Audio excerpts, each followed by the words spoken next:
Okay, once again, this is Unit 4, Trigonometric Functions. We finished up graphing sine and cosine functions and spent more time on those than we will on these other trigonometric functions.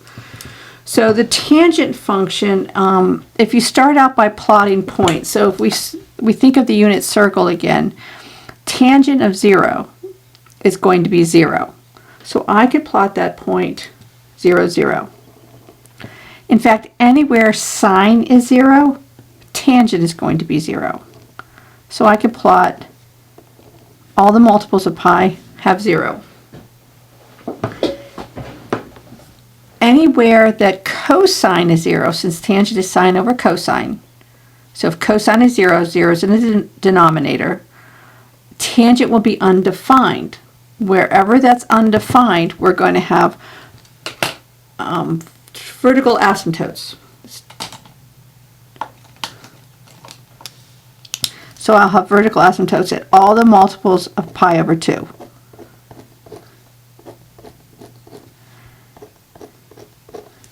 And then there's a host of points you could plot, but I like plotting everything at pi over 4 because at pi over 4, sine and cosine are the square root of 2 over 2. So that the tangent is either 1 or negative 1. In the first quadrant, between 0 and pi over 2, it's 1. And the second quadrant, between pi over 2 and pi, it's negative 1. Third quadrant is positive. Fourth quadrant, it's negative. And this pattern continues. And then we could put a whole bunch of other points in there, but there's no sense to. What happens is the curve is going to look like this.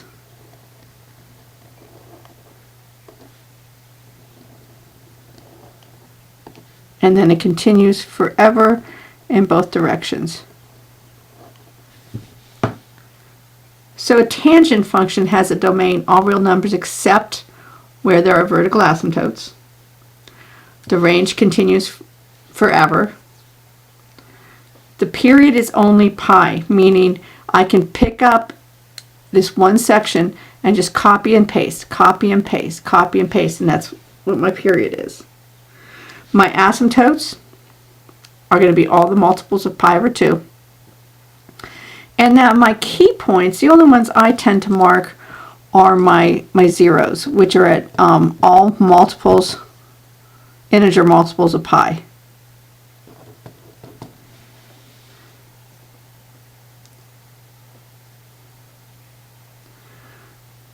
Cotangent function is very similar. Cotangent is going to be cosine over sine.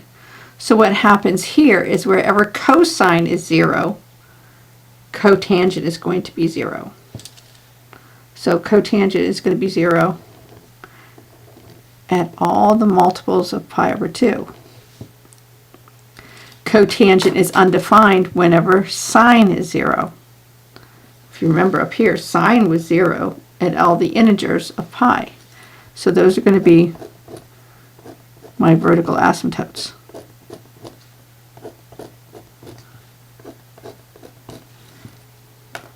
And then the points are still the same.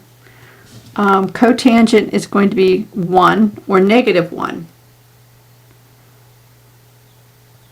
So if you look here, it's going to be the same values.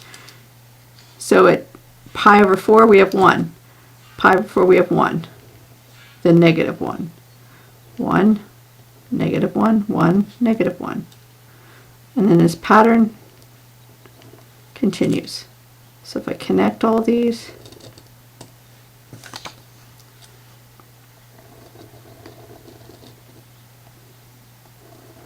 and we are not going to spend as much time on these functions. Sine and cosine are used more often. So the domain is all real numbers except the multiples, integer multiples of pi. The range is all real numbers. The period is pi, once again, same thing. All my asymptotes occur at the integers of pi, so 0 pi, 1 pi, 2 pi. And my key points are my zeros, and they occur at all multiples of pi over 2.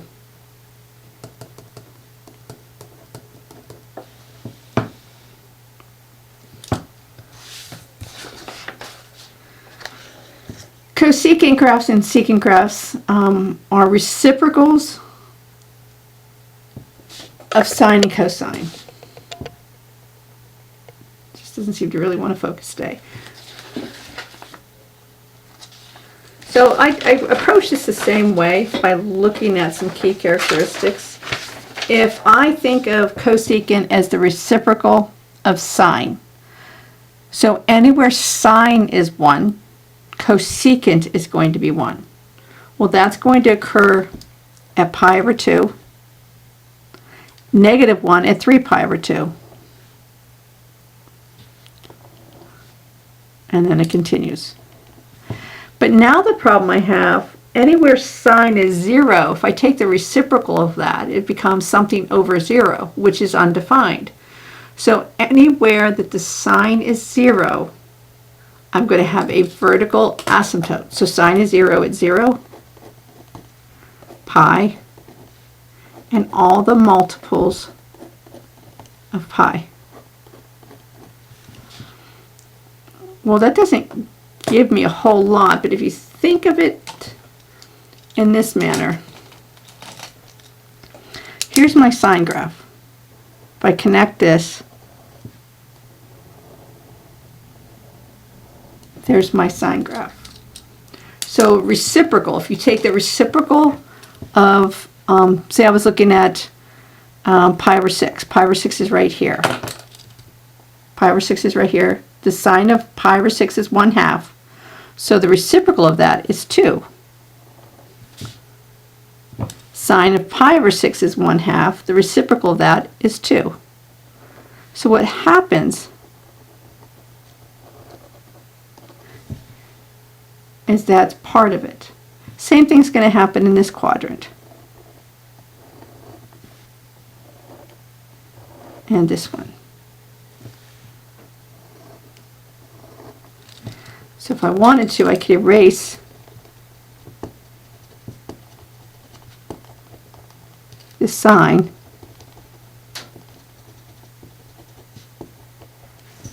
and that's what's left is the cosecant. So my key points on this, I don't have x-intercepts, so I don't use those as key points, but I have relative max and mins. So a relative max would be negative pi over 2, negative 1. This 3 pi over 2, negative 1. That's a maximum. It's relative because for that section of it, it's the highest point. The relative minimums are here and here because for this section, it's the smallest point. So it'd be pi over 2, 1, 3 pi over 2, or 5 pi over 2, 1. And that pattern just continues to go on. My domain's all real numbers except for the multiples of pi. That's where my asymptotes are. My range, see I have this marked wrong.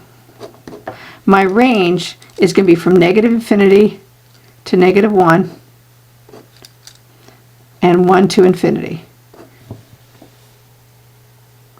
And my period is 2 pi. A section going up and a section going down is 1 period. So secant is the reciprocal of cosine, so it's going to be very similar to that. Anywhere cosine is 1, secant will be 1. So here at 1, negative pi, 2 pi, 3 pi, and also at negative pi. Anywhere cosine is 0, I'm going to have vertical asymptotes.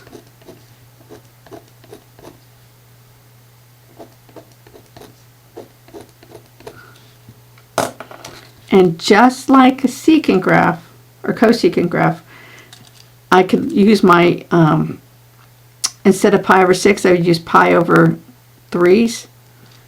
And so what's going to happen, that would be 1 period right there from here to here. And then I would just continue this. So if you wanted to put a cosine graph on here to see what it looks like, the cosine graph would go like this.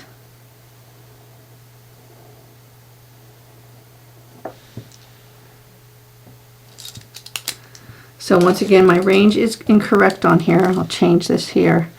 My range is the same as it is on the cosecant, negative infinity to negative 1 and 1 to infinity.